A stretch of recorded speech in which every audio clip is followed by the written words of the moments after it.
In the news, sponsored by AIM, the Associated Industries of Massachusetts, the Commercial Real Estate Development Association, NAIOP, and Denterline. I'm R.D. Saul, Senior Advisor at Denterline. And our In the News interview guest, is Evan Falchuk, the United Independent Party candidate for Governor of Massachusetts. Thanks very much for spending some time with me. Great to be with you, R.D. What have you learned about politics and campaigning by being a candidate? It's a remarkable process. You meet so many people, and what I try to do is to get into real, meaningful conversations with them. People feel like the system today is not representing them. That's the top line issue of what I hear every day all across the Commonwealth. And it's troubling because we have serious issues that we need to deal with. And the sense of anxiety that voters feel about the direction things are heading in is what is motivating this campaign, which is to me about challenging the establishment and building a new framework that can actually connect with voters and represent what truly matters to them in their lives. You're the United Independent Party candidate, and yet that's not a recognized party. You need 3% of the vote in November. That's right. I founded it, and it's founded on the idea that everyone is equal, that everybody's civil rights have to be protected, and the government's got to spend taxpayer dollars wisely.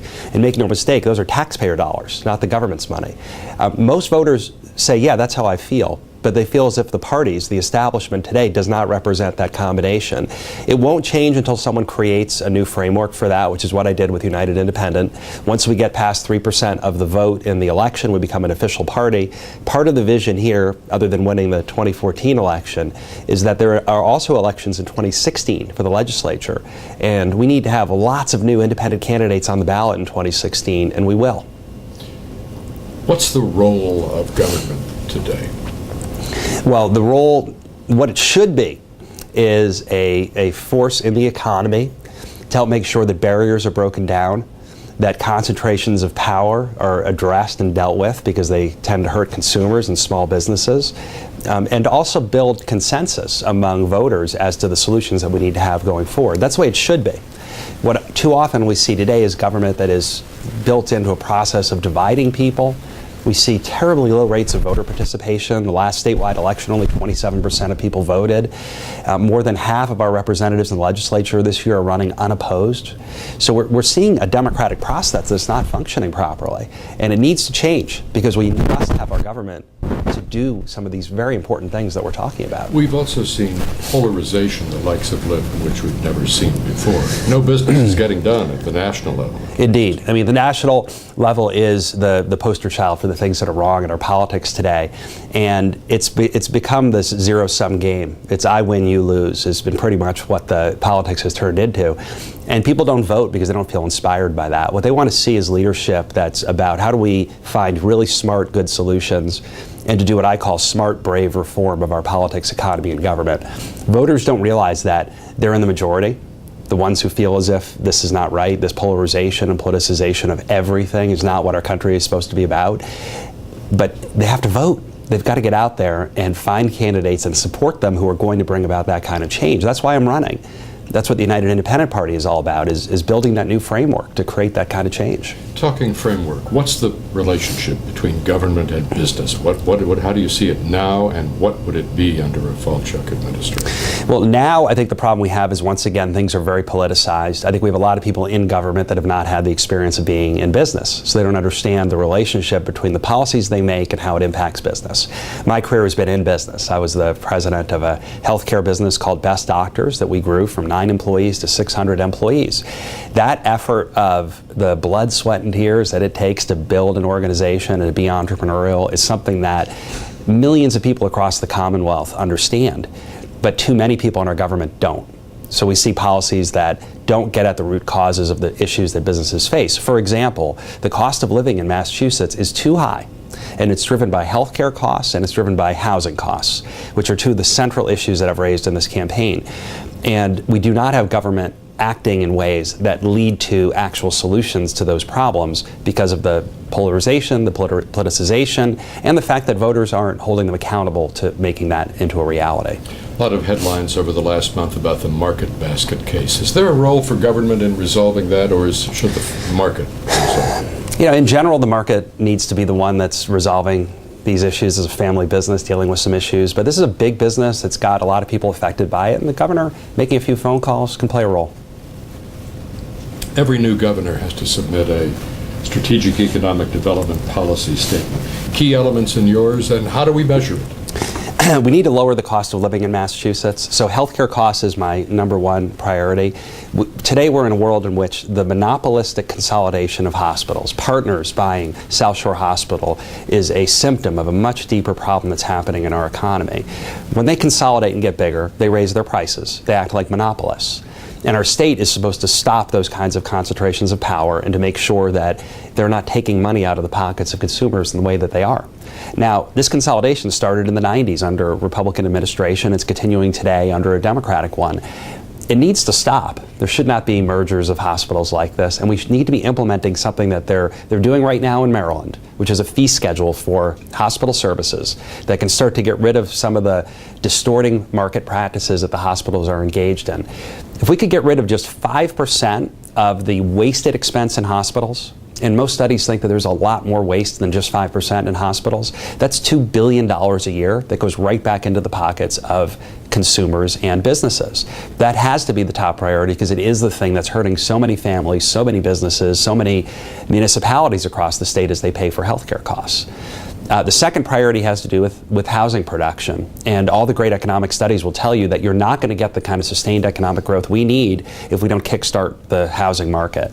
There's been an effort to have some zoning reform in the legislature, but we need a much bigger policy about housing production. And we've put out a Thriving Communities Action Plan that you can read about on the Falchuk2014.org website, which describes how we can start to unlock that potential. And it's by funding education for cities and towns properly. As it is today, cities and towns create all kinds of rules so that what we used to call starter homes don't get built, because the cities and towns are worried that people with children are going to move into their communities and they can't afford to educate the children in those communities because of the funding for education has been dropping so much over the last decade. We need to reverse that completely and to build a framework to allow for lots more housing production. Now, that's a real, serious, modern, pro-growth plan. What we don't see in the political process today is much else besides let's cut taxes, let's try to reduce the size of government, let's come up with some magical formula, not very specific, clear, measurable things that can make a real difference in helping to grow our economy. Job creation, your plan for lowering that 5.6% unemployment rate. Yeah, look, small business is what drives economic growth in the 21st century. A lot of our policies around job creation are geared towards an economy that doesn't exist anymore. It's geared towards tax breaks to large politically influential businesses or regulatory systems that are friendly to those businesses, as opposed to saying what matters to a small business. Now, I can say as a person who helped grow a small business into what I would call a medium-sized business, it's all about the cost of living and the cost of doing business. So if it is more expensive to hire employees in Massachusetts, then it is easier for a business to hire them outside of Massachusetts. If it is more expensive to start a business in Massachusetts and people don't have the money in their pockets to be able to take the risk of starting a business, they won't do it. Our system today is set up in a way that if you were designing a program that makes it harder for small businesses to grow, you'd have a lot of the policies we have today in Massachusetts, and that's really what has to change. A couple of regulations that you would eliminate or change? We need to change the outdated zoning that exists across the Commonwealth to create housing production in Massachusetts. These are issues that today are not being dealt with fundamentally by the state, and it has to happen. Secondly, again, as I come back to this issue about health care, we allow for the monopolistic consolidation of housing, of health care. We allow for the Wild West pricing tactics that these monopolies engage in, groups like Partners. It has to stop. And these aren't small sort of let's tweak around the edges regulations. These are core, significant issues that affect the daily lives of every individual and every business in the Commonwealth. Let me stick with job creation for a moment. We hear Massachusetts employers and businesses say there's a skills gap. We can't find the trained workers we need for the openings we have to fill. How would you close that gap? This is an area where the government does have a role to play because so much job training is either funded by or facilitated by the state. and I've talked to businesses out in the western part of Massachusetts that are in manufacturing that can't find those skilled workers. What we've seen happen just in this last legislative session were many job training programs that did not get the funding that they need in order to be effective. So when employers are talking about the lack of skilled workers to do those jobs, and we have government programs that are designed to provide those skilled workers to those employers, but the money doesn't get placed there, there's something wrong with our priorities. Now, what struck me, RD, in this last legislative session is right at the end, they passed a bill to borrow $1 billion to fund the construction of the convention center in downtown Boston. The expansion of it is already a pretty huge place. And there were some arguments for it, I guess, but these were never really fully tested and vetted, and there weren't hearings on this issue to really get into the details of what's happening. Well, I'd rather take a significant portion of that money and gear it towards more job training, more public-private partnerships to help make sure that those small businesses and medium-sized businesses that are looking for good, skilled workers can find them. Today, what happens in our politics is that we see the priorities completely backwards because they want to do those kinds of deals and not the ones that actually will improve the material conditions of businesses and individuals right here in our own backyard. There's a companion issue, skills gap, achievement gap. The gap in achievement between students in rich and poor school systems. Yeah. How do you address that? Well, it's not just rich and poor, and I've heard candidates talk about how it shouldn't be about your zip code. We have to be really honest and candid about what's happening here.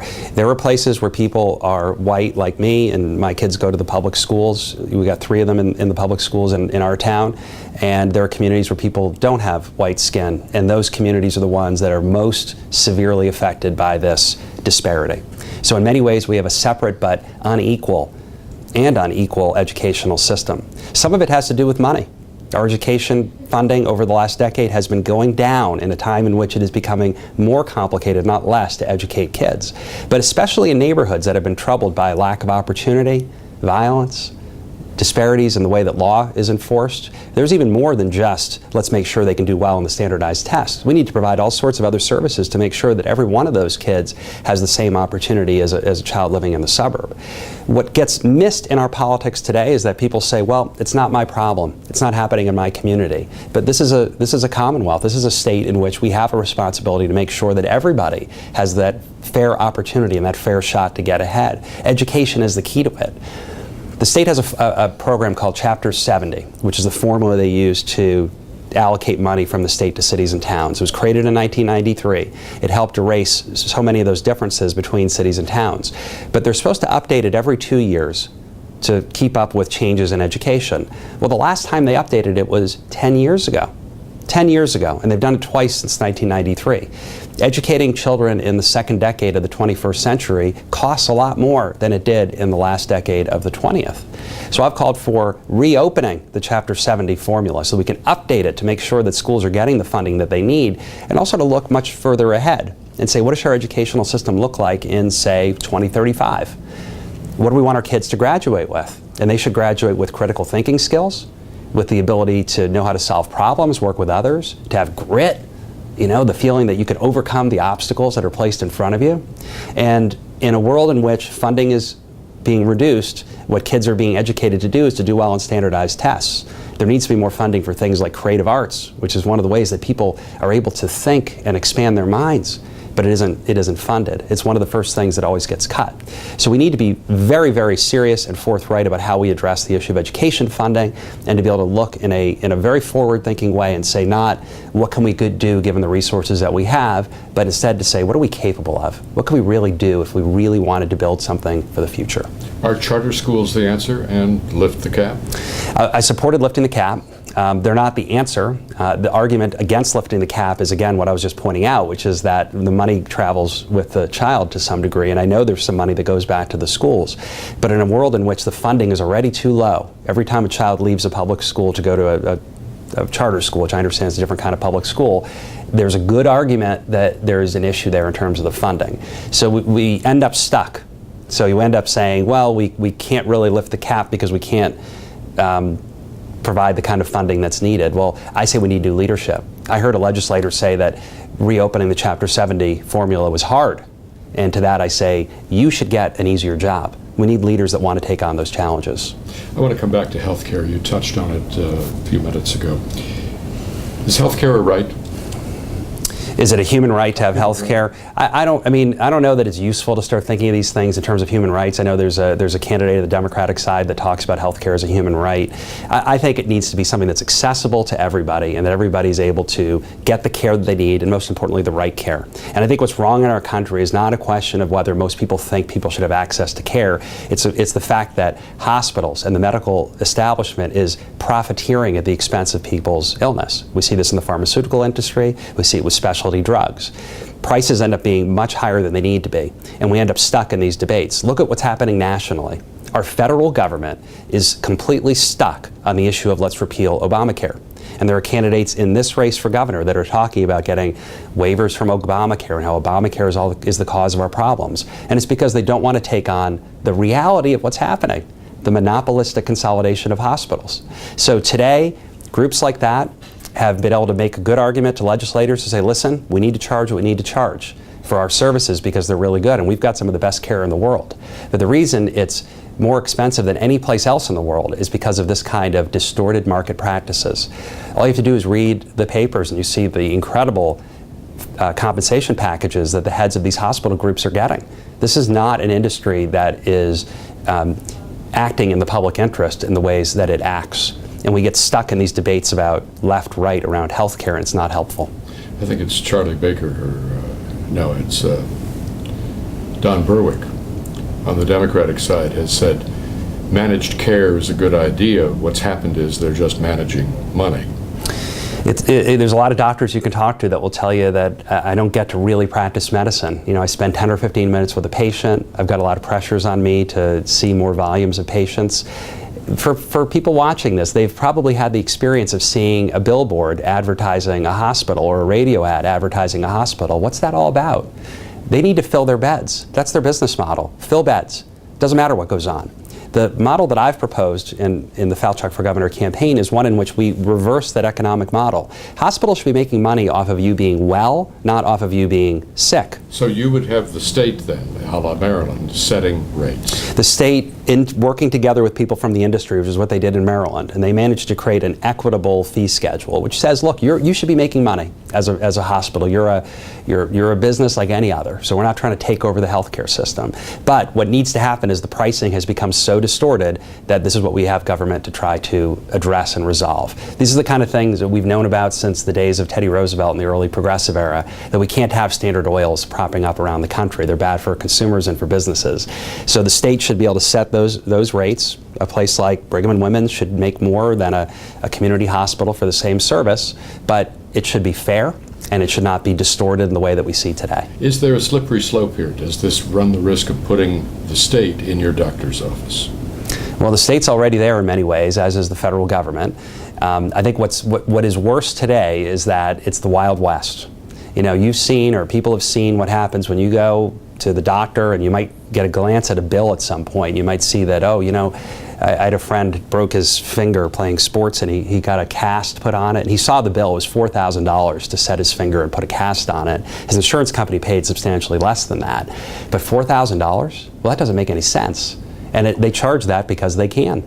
And when they acquire other hospitals, the Nonpartisan Health Policy Commission has shown that Partners buying South Shore Hospital is going to cost consumers tens of millions of dollars. What's missing is leadership.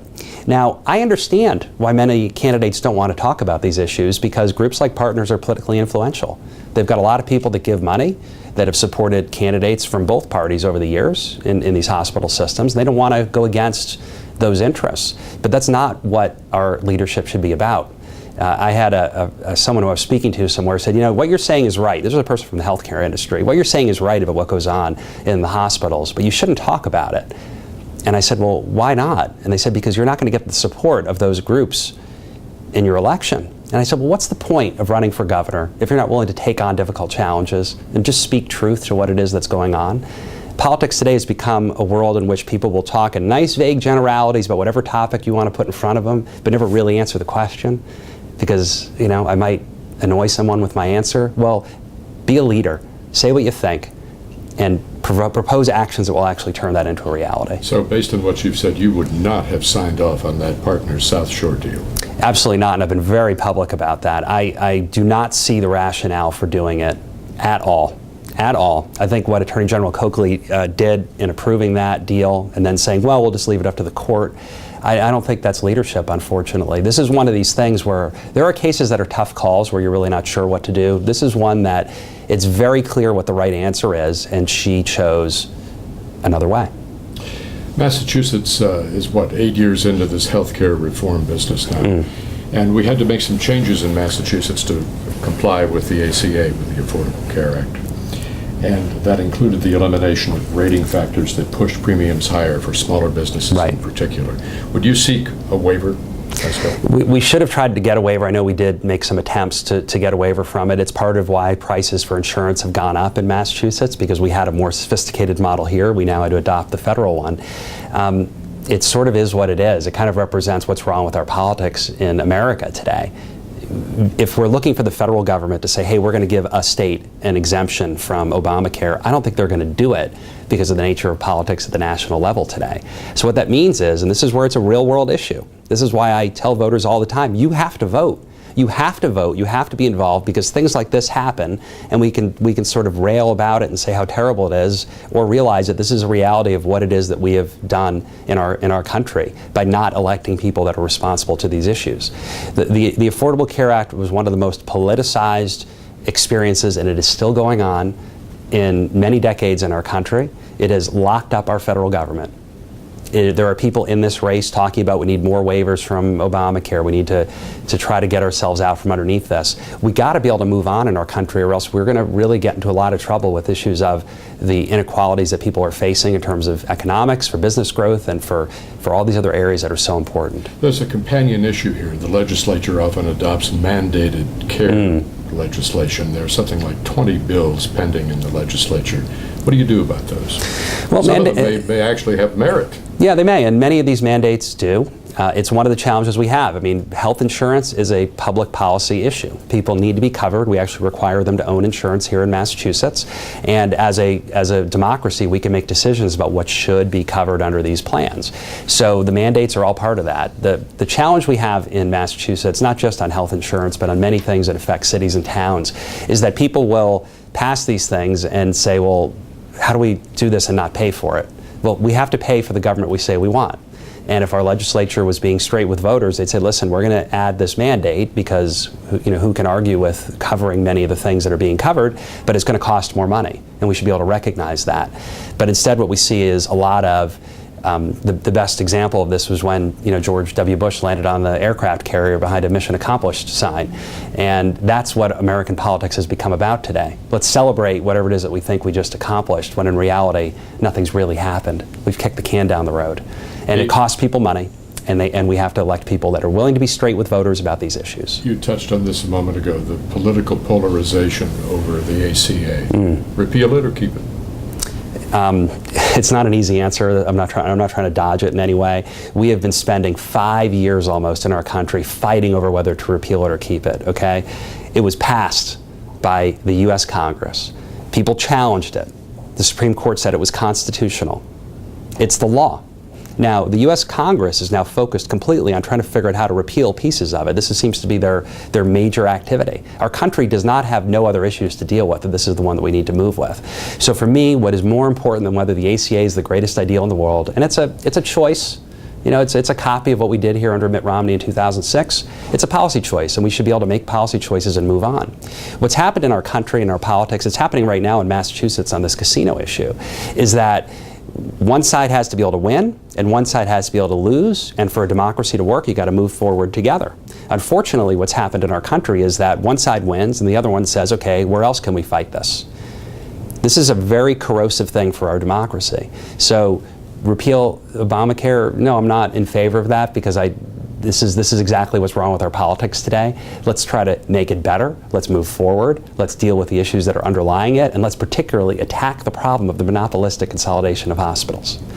I'm not saying if I were sitting here as a hospital executive, I would tell you that what I want is for America to get stuck on Obamacare, but if I was trying to protect my ability to buy up more hospitals and raise prices, it's exactly the kind of argument I'd love to see happening. We need to take the process of democracy and use it to address these issues. Casinos, how will you vote on the repeal? I'll be voting against the repeal, and it's for a very similar reason. We had the legislature vote on creating a framework for casinos. Cities and towns voted on whether they wanted casinos in their city or town. There's a lot of hard-fought battles out there, as most people know. And it should be over at that point. Unfortunately, in our democracy, the losing side can't lose. So we go back and start having these battles over and over again. Now, I don't think a casino is an economic panacea in any way, shape, or form. It does some things that are useful for some communities in some ways.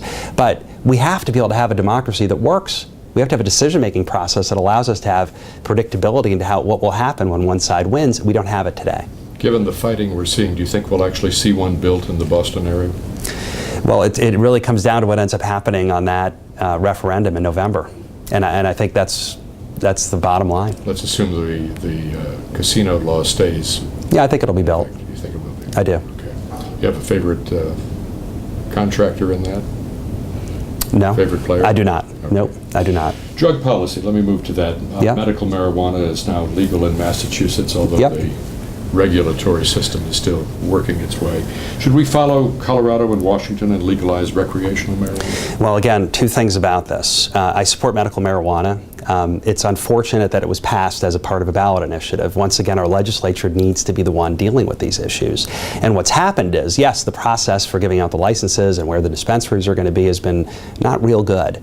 And that's partially because rather than having it be part of a deliberate legislative process to say, how do we make sure that people who need the medical benefits of this drug are able to get access to it, we had a ballot initiative and we're left with all the pieces. I'm concerned because there's probably going to be an initiative on the ballot in 2016 to legalize recreational marijuana as they've done in those other states. Our legislature is not taking action to hold hearings and to say, let's assume a certain reality, which is one day marijuana will be legal recreationally in Massachusetts. I think that's a given. So what do we do as adults in those circumstances? We should be planning for it and saying, how do we tax it? How do we make sure that underage use is prevented? How do we deal with the public health consequences? How do we make sure that from a law enforcement perspective, the people that are using it and operating a motor vehicle, that we have laws in place for this? And another thing which I think is really important, there are people whose lives have been ruined for selling a drug that will one day be legal and people will make a lot of money off of it. And we need to make sure we're allocating a certain amount of the money that will come from legalized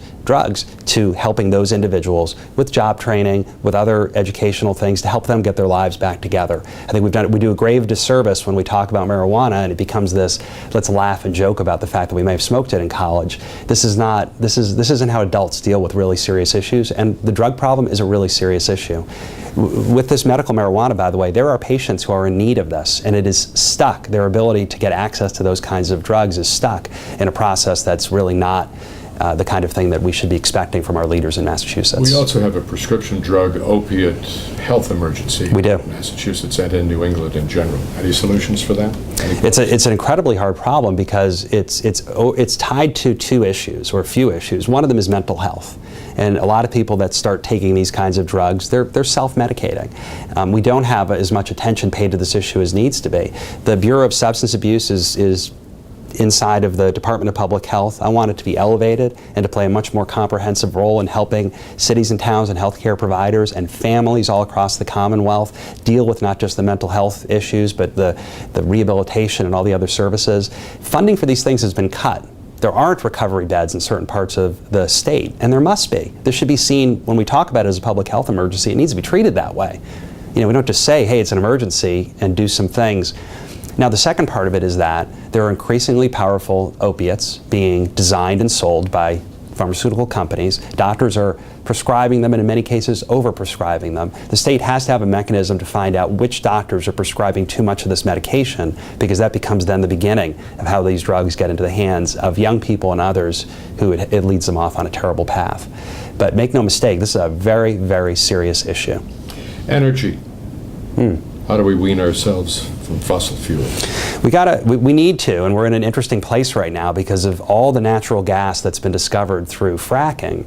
It's now lowered the price of some of these fossil fuels, which means that it's even more important to make sure that we're supporting wind and solar, because that's the future of energy in not just the United States, but around the world.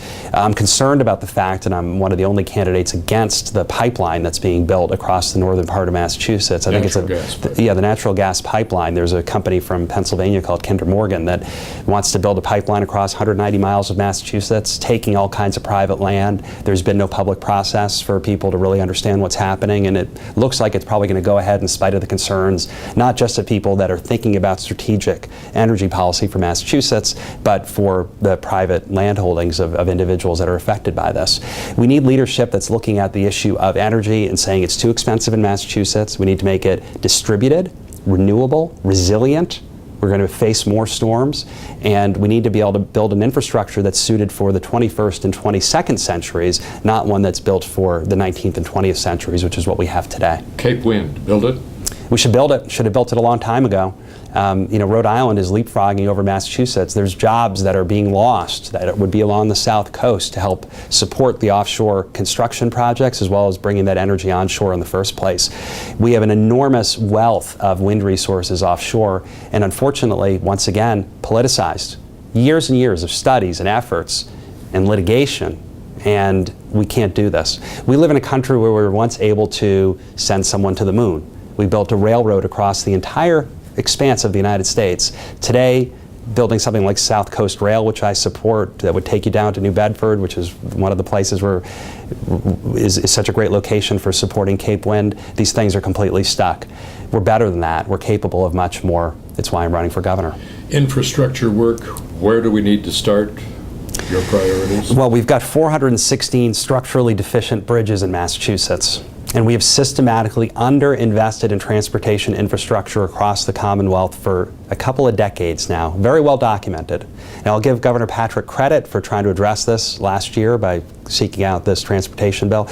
But the trouble is that he did it in a way that was almost designed to fail because he surprised everybody with it. He announced it in the State of the State address. They got about half or less of what's really needed to address this problem and burned up all the political capital that could have been used. But we need our leaders who want to go out into the community and say, we have to fix these issues. We've got to make sure our bridges are structurally sound. We've got to make sure that our public transportation system isn't falling apart, which in many cases that it is. And we've got to make sure that cities and towns have the funding they need to repair their own roads and bridges and other pieces of infrastructure. Today the state is not doing its job when it comes to these issues. It's what drives a lack of housing production. It makes it harder for people to live here. It makes young people with their great degrees leave and go elsewhere. It makes businesses not want to locate here.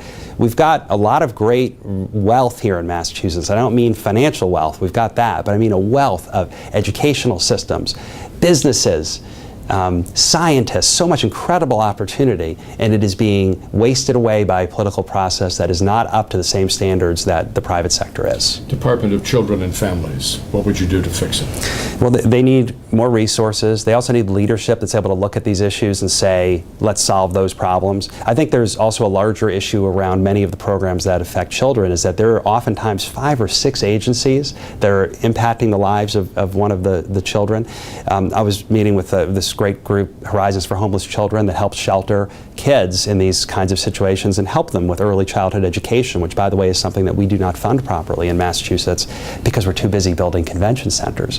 But the kids that come into those programs are often having to be touched by 5 or 6 different state programs that often have contradictory requirements. So I heard about a woman who went and got 10 hours a week worth of work, which meant she wasn't eligible to stay in the shelter she was in, which meant her child wasn't eligible to stay in this educational program for a child experiencing homelessness. Well, this makes no sense, and we need leadership that says, let's put people responsible and accountable in these positions of authority and say your job is to make sure that services are delivered to the people who need them, and let's break down those barriers, probably get rid of some layers of middle management that aren't necessary, and make sure that the dollars that we spend, and there's a lot of them, and again, they're taxpayer dollars, go to where they're needed, not towards bloated infrastructures that don't work. What's your perfect day off? I love spending time with my wife, Felicia, and our kids. Just they're 3, they're 14, 11, and 7, and our dog. And if I can sit in our backyard and hang out with them and play catch, watch a ball game, I'm as happy as they come. What are you reading? I'm finishing up, there's a very powerful book called The New Jim Crow by Michelle Alexander, which describes the disparate ways in which the drug war really has affected communities of color versus not communities of color. It's a very, very powerful book. It's something that I think anyone interested in public policy has to read, not because anyone can truly understand what it's like to be facing those kinds of disparities, but because it is so important for the future of our country. When you see the things that are happening in the news right now down in Missouri, down in Ferguson, this is the kind of thing that we need our leaders to be able to talk about. And one of the most moving things, it's a horrible tragedy, the killing of Michael Brown, but by the place where there's a memorial set up for him, there's a voter registration table. You know, that's what America is about, is saying in the face of this kind of horrendous tragedy, we have the ability to have hope of what is possible if we go back to our democracy. Evan Falchuk, the United Independent candidate for governor of Massachusetts. Thanks for joining. Thanks, R.D.